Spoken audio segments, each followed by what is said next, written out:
Dak dikduk der daya. Halo teman-teman, sahabat Jari Pelawi Chess. Ketemu lagi di pertandingan Catur Dunia 1975. Ingat teman-teman, di tahun ini kalian ada di mana?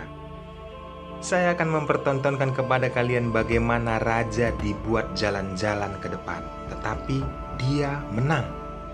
Luar biasa. Ambil pelajaran pentingnya teman-teman. Tigran Petrosian berhadapan dengan Rudolf Tan Cardoso. Untuk itu, siapkan konsentrasi tinggi, saya akan menganalisisnya sesederhana mungkin. Bagi kalian yang belum subscribe dan nyalakan loncengnya. Selamat menyaksikan.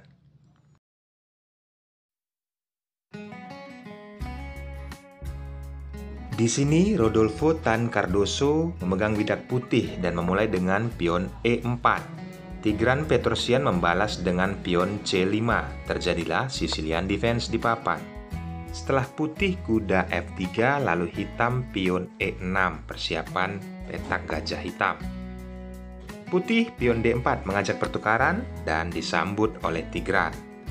Pion dipukul oleh kuda, langkah hitam selanjutnya mengeluarkan kuda dan mengancam posisi pion. Kuda naik ke C3 melindungi pion.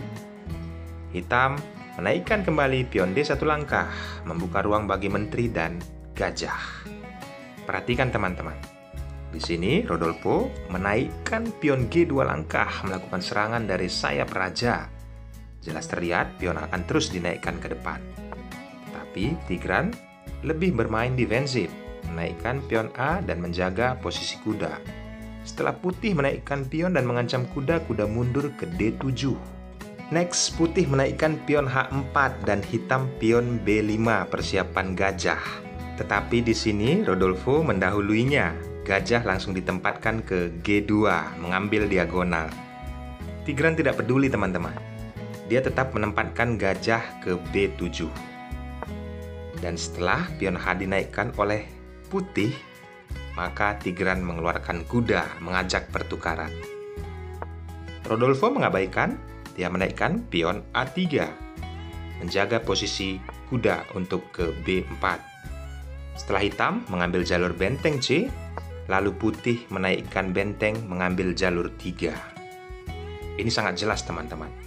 Belum ada serangan ataupun langkah atraktif. Tigran melakukan pertukaran kuda, lalu putih menempatkan mengambil kuda di D4.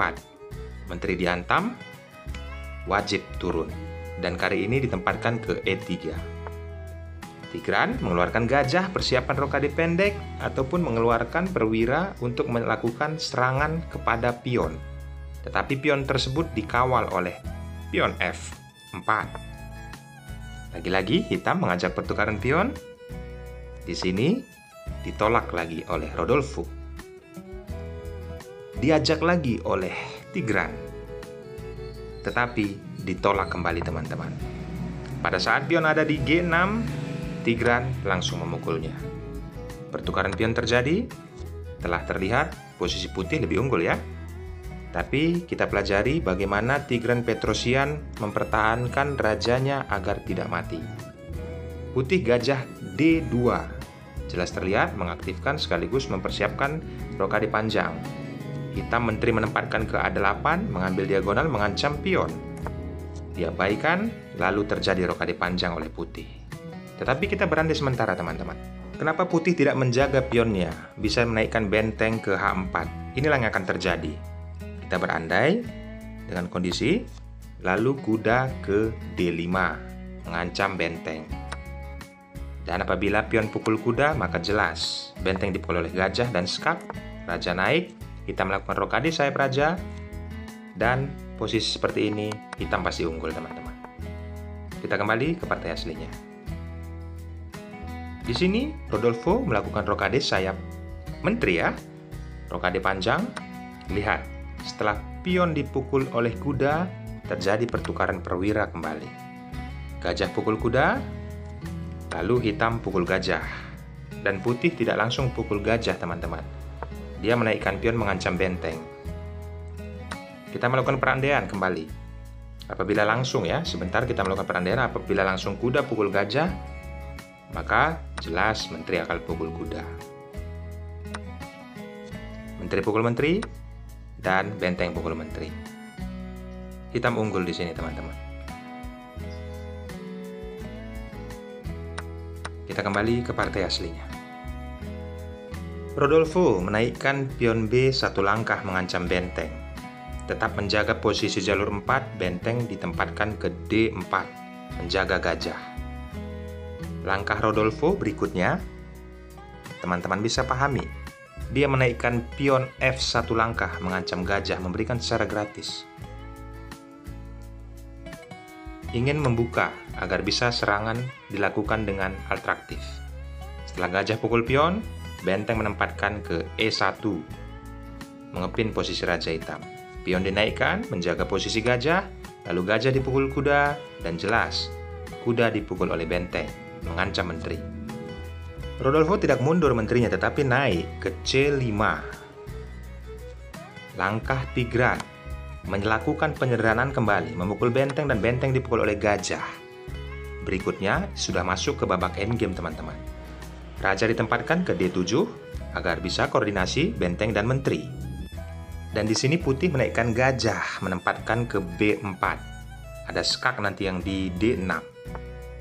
Tigran menghambat itu, menaikkan menteri ke C6, mengajak pertukaran. Putih menolak. Dia menempatkan ke A7 dan skak. Lalu raja ke E6. Kita akan melihat bagaimana raja jalan-jalan, teman-teman. Tetapi Tigran tetap dengan kondisi yang aman.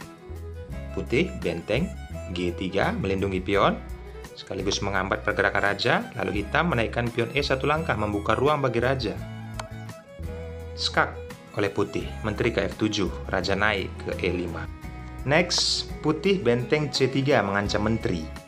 Lalu menteri mengajak kembali pertukaran, agar rajanya tetap aman. Putih mengabaikannya, menempatkan benteng ke C7, lalu raja digeser kembali oleh Tigran ke F5. Langkah putih menggeser ke D7, mengancam posisi pion. Di sini, Tigran sangat unggul, teman-teman. Dia menggeser benteng ke jalur E. Bagaimana dengan kondisi seperti ini? Benteng mengancam menteri. Tigran mudah saja. Ini dia, teman-teman. Menempatkan menteri ke jalur C8. Membiarkan pion dengan posisi skak. Jelas di sini raja. Naik ke G4. Sudah jauh dari pantauan menteri dan benteng. Tapi, apabila dengan kondisi seperti ini, tetap harus hati-hati, teman-teman. Lihat langkah Tigran. Yaps, menteri ditempatkan ke E6. Ini yang dilakukan oleh Tigran. Lalu, posisi skak oleh benteng.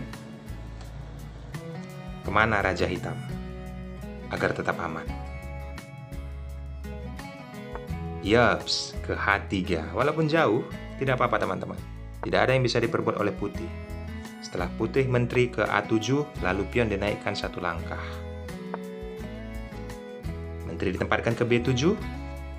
Langkah Tigran berikutnya. Ada persiapan ya, skakmat. Ditutup saja dengan menteri. Mengajak pertukaran. Ditolak, melakukan skak. Ditutup dengan benteng. Luar biasa, teman-teman. Lalu menteri mundur ke D1. Pion maju satu langkah, mengancam menteri. Menteri ditempatkan untuk menghambat promosi pion. Hitam menarik menteri ke E5. Ada ancaman skak nantinya di A1. Tetapi putih mendahulunya, skak. Raja bergeser ke G4. Dikejar kembali. Skak. Lagi-lagi, raja mundur ke F5. Dikejar kembali dan skak. Mundur sambil makan, teman-teman. Bagaimana kelihatan langkah Raja Hitam? Berlari, tetapi berlindung dengan aman. Langkah Tigran luar biasa. Dengan kondisi seperti ini, putih mempertahankan agar pion tidak promosi, mengancam posisi pion yang ada di E2. Raja mundur, setelah putih menaikkan raja kembali ke D2, mengancam posisi pion, diancam oleh gajah. Tetapi ada mempercepat seharusnya, kita berandai. Bukan dengan gajah. Apabila dengan menteri, ini mempermudah, teman-teman. Skak, tidak banyak pilihan. Raja naik ke D3. Wajib ke situ, teman-teman. Lalu, skak. Ini skak ditutup oleh menteri dan dipukul saja, skakmat. Tetapi Tigran tidak mengambil langkah ini. Ujung-ujungnya sama teman-teman. Banyak cara, banyak jalan menuju Roma. Mungkin seperti itu pemikiran dia. Dia melakukannya skak dengan gajah. Dan raja naik. Ini tidak ada yang bisa menyelamatkan teman-teman. Ambil pelajaran pentingnya. Saya sudah melakukan analisis sesederhana mungkin.